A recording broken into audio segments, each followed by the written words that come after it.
नमस्कार and welcome you all to world affairs. मैं हूं Prashant Dhawan. Now recently Asia में हमने ये देखा है कि दो टाइप के बॉयकॉट्स हुए हैं। एक तो इंडिया का बॉयकॉट जो एक जन आंदोलन था, लोगों ने खुद ही यहाँ पर जो चाइना के गुड्स थे इनको बॉयकॉट किया और काफ़ी हद तक सफलता भी पाई। ऑफ कोर्स सक्सेस का जो परसेंटेज है ये हम इन द फ्यूचर और इंक्रीज कर सकते हैं। नाउ ये तो था लोगों का बॉयकॉट।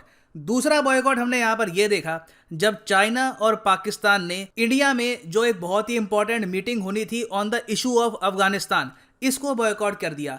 पाकिस्तान ने तो ओपनली कह दिया कि हम यहाँ पे इंडिया की मीटिंग को अटेंड नहीं करेंगे। चाइना ने अजीब सा बहाना ये बना दिया कि शेड्यूलिंग इश्यूज चल रहे हैं यहाँ पर। इवन दो इंडिया की मीटिंग के सीधा कुछ ही दिन बाद ही जब पाकिस्तान की मीटिंग होगी अफगानिस्तान के इशू को लेकर, वहां पर चाइना के नेशनल सिक्योरिटी एडवाइजर जाएंगे मगर इंडिया की मीटिंग में नहीं जाएंगे। और इस सब में देखो सबसे बड़ा लॉस पूरे रीजन का ही हुआ है, क्योंकि इंडिया ने यहाँ पर वो करके दिखाया था जो आज से पहले कोई भी देश नहीं कर पाया। इंडिया ने सारे सेंट्रल एशियाई देश, चाहे कजाकिस्तान हो, किर्गिस्तान, उज्बेकिस्तान, तुर्कमेनिस्तान, इन सबको बुला लिया। साथ में ईरान और रशिया को भी बुला लिया। टोटल 7 कंट्रीज यहाँ पर प्रेजेंट थी। इससे पहले आप अगर देखो तो अफगानिस्तान के इशू को लेकर जब भी मीटिंग हुई है तो सारे पांचों सेंट्रल एशियाई देश कभी भी इकट्ठा नहीं हुए। इंडिया ने सारे सेंट्रल एशियन कंट्रीज को इकट्ठा कर लिया था। यहाँ पर चाइना भी प्रेजेंट हो सकता था, पाकिस्तान भी हो सकता था। हम जेन्युइन तरीके से आज के समय अफगानिस्तान में जो एक प्रॉब्लम है आतंकवाद की, जो सिक्योरिटी से जुड़े इश्यूज हैं, उन पर हम बातचीत कर सकते थे। हम ये भी बात कर सकते थे कि हम अफगानिस्तान की हेल्प कैसे कर सकते हैं, अनाज पहुँचाकर, एड देकर। बट यहाँ पर पाकिस्तान और चाइना ने इस मीटिंग को बॉयकॉट करके ये बात अब क्लियर कर दी है कि इनकी पॉलिसी क्या है, इनकी स्ट्रैटेजी क्या है। और आई थिंक एक बार को आप अगर जेन्युइन तरीके से सोचें इसके बारे में, हम इंडियंस को ग्रेटफुल होना चाहिए कि चाइना ने इतनी जल्दी खुद को एक्सपोज कर दिया है। क्योंकि बहुत ही लंबे समय तक आप अगर देखो, स्पेशली 2016-17 के आसपास तक भी इंडिया में काफ़ी हद तक इस बात को लेकर अनसर्टेनिटी थी कि क्या चाइना और पाकिस्तान जेन्युइनली इतने अलाइंड हैं जितने हम सोच रहे हैं। यहाँ पर क्या दोनों कंट्रीज जेन्युइनली इंडिया के उतने अगेंस्ट है जितना हम एज्यूम कर रहे हैं। मगर शी जिनपिंग ने अपनी अल्ट्रा अग्रेसिव पॉलिसी के अंडर बिल्कुल चाइना की जो सारी रणनीति है जियो पॉलिटिक्स में उसको एक्सपोज कर दिया है। और अब इन द फ्यूचर अगर इंडिया प्रॉपरली किसी और वर्ल्ड पावर के साथ अलाइंड होता है अगेंस्ट चाइना, तो इनको बोलने का कुछ मौका मिलेगा नहीं, क्योंकि ये लोग ओपनली इंडिया की जो मीटिंग्स है इसको अटेंड नहीं कर रहे और जगह इंडिया को ब्लॉक कर रहे हैं। न्यूक्लियर सप्लायर्स ग्रुप में ब्लॉक कर रहे हैं इंडिया को, यूएन सिक्योरिटी काउंसिल में ब्लॉक कर रहे हैं। तो कम शब्दों में यहाँ पर चाइना ने खुद ही को एक्सपोज कर लिया और एक ऐसे टाइम में एक्सपोज किया है जब अफगानिस्तान को जेन्युइनली नीड है बाकी कंट्रीज की यूनिटी की और सपोर्ट की। क्योंकि अभी के लिए मैं आपको ये बता दूं कि इंडिया ने ट्रक्स तैयार करके रखे हैं, उनमें वीट है, उनमें और फूड सप्लाईज है। हम पूरी कोशिश कर रहे हैं कि ये जो ट्रक्स है ना जल्दी से जल्दी हम अफगानिस्तान तक पहुंचा दें। मगर पाकिस्तान ने इंडिया की रिक्वेस्ट ना रिजेक्ट करी है ना एक्सेप्ट करी है, बस फाइल पर ये लोग बैठ गए हैं। और आप सोच कर देखिए, अफगानिस्तान में यूएन ने खुद कहा है कि भुखमरी मची हुई है। पॉसिबिलिटी है कि बहुत ही बड़े स्केल पर उनकी जो आबादी है, करीब 90 to 95% आबादी भूखी सोएगी इस विंटर में। और ये भी पॉसिबिलिटी है कि कई लोग भूख से भी मारे जाएं।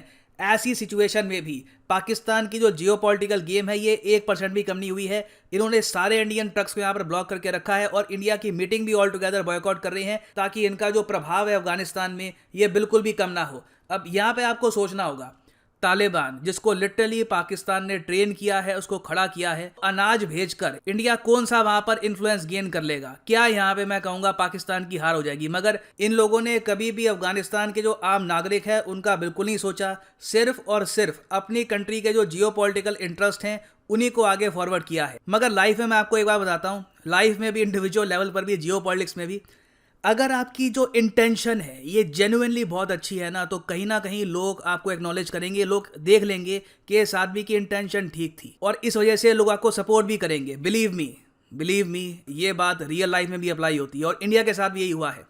नाउ हम लोग आज के समय एज इंडियंस हम लोग तालिबान को रिकॉग्नाइज नहीं करती, इंडियन गवर्नमेंट तालिबान को रिकॉग्नाइज नहीं करती। हमारे कोई रिलेशन नहीं है उनके साथ, हमने उनको खड़ा नहीं किया। वो लोग पावर में आए हम लोग खुश थे नहीं, क्योंकि अफगानिस्तान में डेमोक्रेसी खत्म हो गई थी, विमेंस राइट्स पर बहुत ज़्यादा इशू आ गए थे और ओवरऑल हम लोगों ने काफ़ी आलोचना भी करी तालिबान की इंडिया में बैठकर। मगर तब भी हम जब अनाज भेजना चाह रहे हैं आज के समय अफगानिस्तान में और ओवरऑल सिक्योरिटी सिचुएशन वहाँ पे कैसे इंप्रूव हो सकती है उस पर मीटिंग कर रहे हैं, तो तालिबान भी यहाँ पर बोल पड़ा कि इंडिया की जो मीटिंग थी ऑन अफगानिस्तान इशू, जहाँ पर 7 कंट्रीज ने अटेंडेंस दी है, ये मीटिंग अफगानिस्तान के इंटरेस्ट में है। यहाँ पे आप देखोगे, in are better interest says Taliban on India led regional meet on Afghanistan.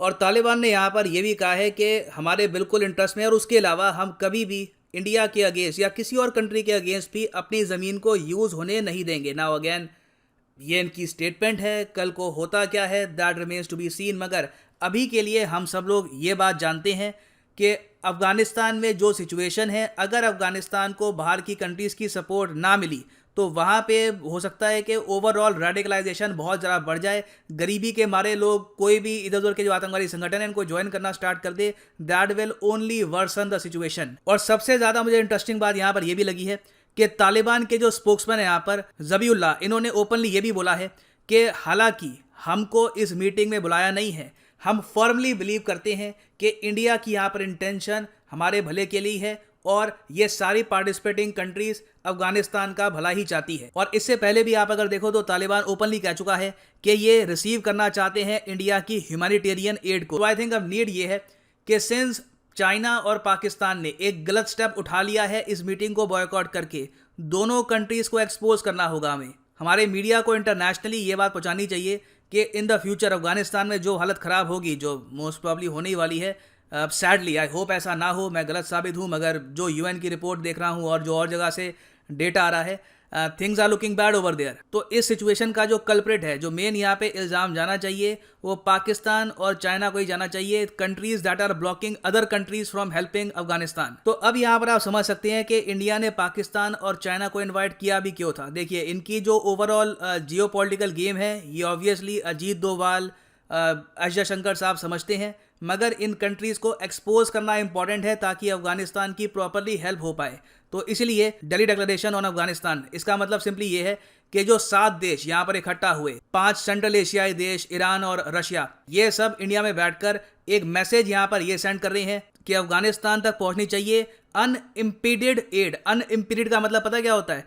जो चीज़ रोकी ना जाए। इम्पीड करना होता है किसी को रोकना, अनइम्पीडेड मतलब कि जो एड कोई रोके ना।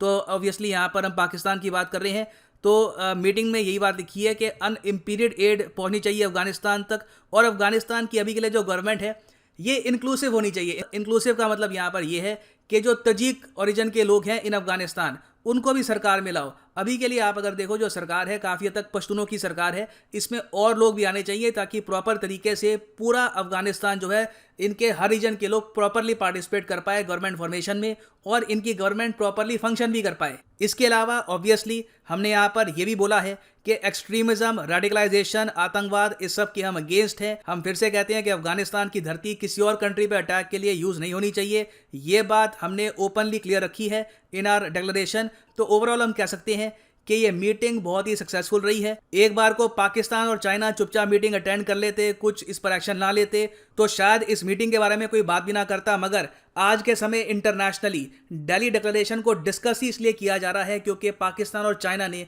इसको बॉयकॉट किया है। और अब काम यहाँ पर इंडिया का है कि ये बात इंटरनेशनली हम पहुँचाएं कि कई कंट्रीज़ हैं जो इम्पीड कर रही है एड टू अफगानिस्तान, इसलिए वहाँ पर सिचुएशन काफ़ी हद तक ख़राब है।